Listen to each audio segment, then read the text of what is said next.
Today, when we imagine ancient humans, we often imagine men hunting, men holding spears, men chasing animals, men walking into the wild, men bringing meat back to the group. But that's only one part of the story. Because while men were hunting, life did not stop. The fire still had to burn. Children still had to eat. Babies still had to be protected. Food still had to be gathered. Tools still had to be repaired. The camp still had to stay safe. So here's the real question. What did ancient women do when men went hunting?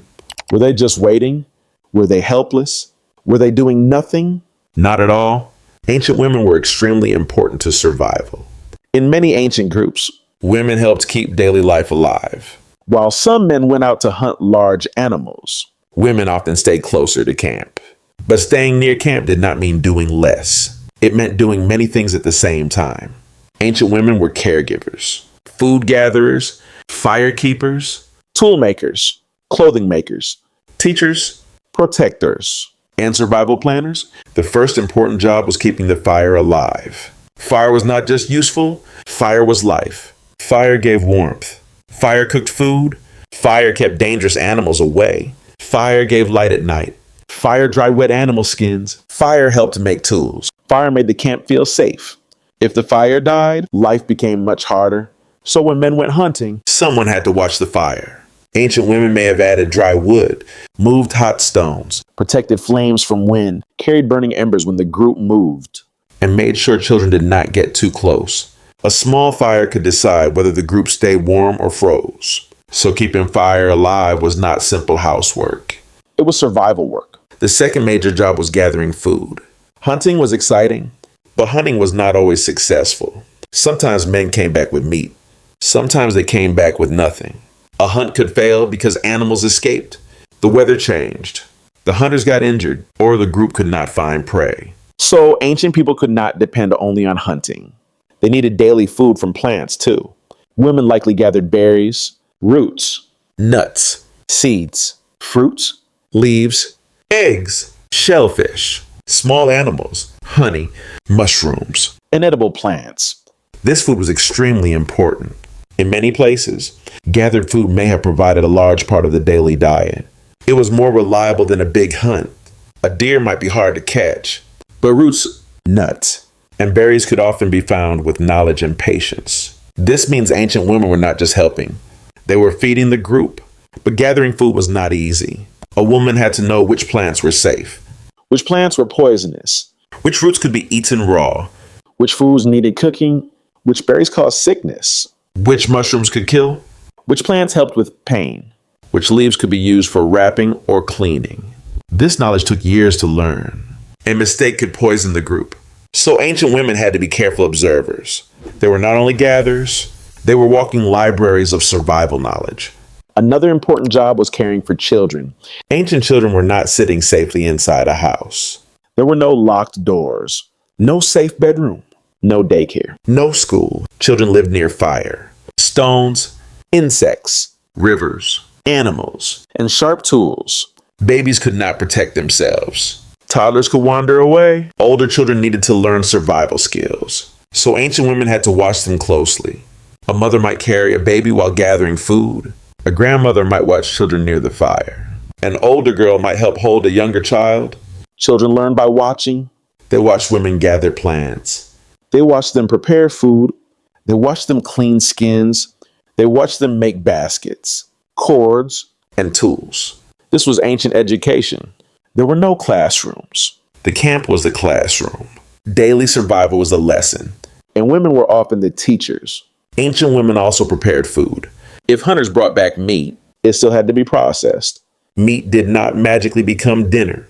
Someone had to cut it, cook it, dry it, smoke it, share it, store it if possible. Bones could become tools. Animal skins could become clothing or blankets. Fat could be used for food, light, or skin protection. Nothing could be wasted. When food was rare, waste was dangerous. Women may have helped scrape hides, crack bones for marrow, dry meat near the fire, cook roots, grind seeds, mix plants with meat, prepare food for babies and older people. This was skilled labor, and it mattered every day. Another major task was making clothing and shelter materials. Ancient clothing was not bought from a store. It had to be made Animal skins had to be cleaned, scraped, dried, softened, Cut, tied. repaired. Plant fibers had to be twisted into cord. Hides had to be turned into coverings. Baskets had to be woven. Bags had to be made for carrying food. Shelters had to be patched. A torn animal skin could mean cold at night. A broken basket could mean lost food.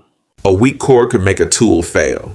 So women's work helped the whole group stay warm, Carry supplies and survive travel.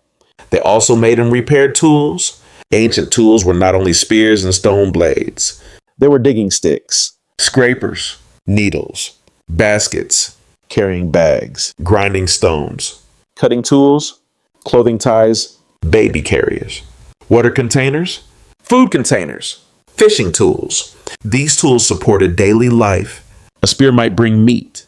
But a basket could bring berries. A digging stick could bring roots. A scraper could prepare skins. A needle could repair clothing. A sling or wrap could carry a baby. Small tools mattered, and many of them were part of women's daily work. When men were far away hunting, Women also had to protect the camp. this does not always mean fighting with weapons. Protection could mean staying alert, Keeping children close, watching the tree line, listening for animal sounds, keeping fire burning, moving food away from predators, keeping waste away from camp, noticing strangers, choosing when to stay quiet. choosing when to move. If danger appeared, women had to react quickly. They might gather children, Call others. Use fire. use stones, use sticks, Move into shelter. or hide. Ancient women were not passive. They had to make fast decisions because danger did not wait for the hunters to return. Another important job was medicine and healing. In ancient life, small injuries could become serious. A cut. A burn, a bite, a fever, a stomach problem. A difficult birth. A sick baby. Without modern hospitals, People depended on knowledge. Women may have known useful plants, leaves for wrapping wounds, herbs for pain, plants for stomach problems, smoke for insects, clay for skin, warmth for illness. rest and water for weakness. Was all of it scientifically correct? No. Some things helped, some things did not. But over generations, People remember what seemed to work. older women were especially valuable. They had seen births, illness, wounds, Food shortages, bad winters, animal attacks. They carried memory, and memory was survival. when hunters were gone. Women may also have made social decisions. Who needs food first? Which child is sick? Should the group move closer to water? Is the firewood enough? Are the baskets full? Is someone missing? Is the weather changing? Should food be saved? Who watches the children? Who goes gathering? Who stays near the fire? Ancient life required constant judgment. The camp did not run by itself. Someone had to organize daily survival. Women likely played a huge role in that organization. And here's something important. Hunting was dangerous. But it was not the only dangerous job. Gathering could also be dangerous. Women might face snakes, sharp rocks, bad weather, Poisonous plants, deep water, wild animals, long walks. heavy loads, and the risk of getting lost. A woman carrying a child and a basket of food was doing serious survival work. She was not weak. She was essential. In fact, the old idea that ancient men did everything important is too simple. Human survival needed teamwork. Men, women, children, and elders all had roles. A hunter might bring meat. A gatherer might bring daily calories. A grandmother might save a baby. A child might collect firewood. An older woman might remember which plants were safe. A mother might carry the future of the group on her back. Everyone mattered. So what happened when the men returned from hunting? If the hunt was successful, The camp changed. there was meat, Excitement, work, cooking, cutting, sharing, maybe storytelling, maybe celebration. maybe planning. But if the hunt failed, The group still needed to eat. that is where gathered food became even more important. The roots, berries, nuts, Seeds. and plants collected by women could keep everyone alive. This made women's work reliable and powerful. Not always dramatic, not always exciting, but absolutely necessary. Ancient survival was not only about one big heroic hunt, it was also about daily repetition, keeping the fire alive, Feeding children. finding safe plants, repairing clothing. Cleaning tools. Watching danger. teaching the young, protecting babies, preparing food, remembering knowledge, doing the same hard work again tomorrow. That is the part history often forgets. When we imagine ancient women left behind, we may think they were less important. but maybe they were not left behind at all. Maybe they were holding everything together. The hunters could leave because someone guarded the camp. The babies survived because someone fed and carried them. The group stayed warm because someone kept the fire alive. The sick had hope because someone knew plants. The children learned because someone taught them. The next meal existed because someone gathered food. So the real answer is clear. When men went hunting, ancient women did not just wait. They worked, They protected, they gathered, they cooked, they repaired, they taught, they healed. they organized, they kept children alive. They kept the fire alive. And in many ways, They kept the whole group alive. ancient women were not background characters in human history. They were one of the main reasons humans survived. The hunt may have brought meat, But the camp brought life, and ancient women were at the heart of that life.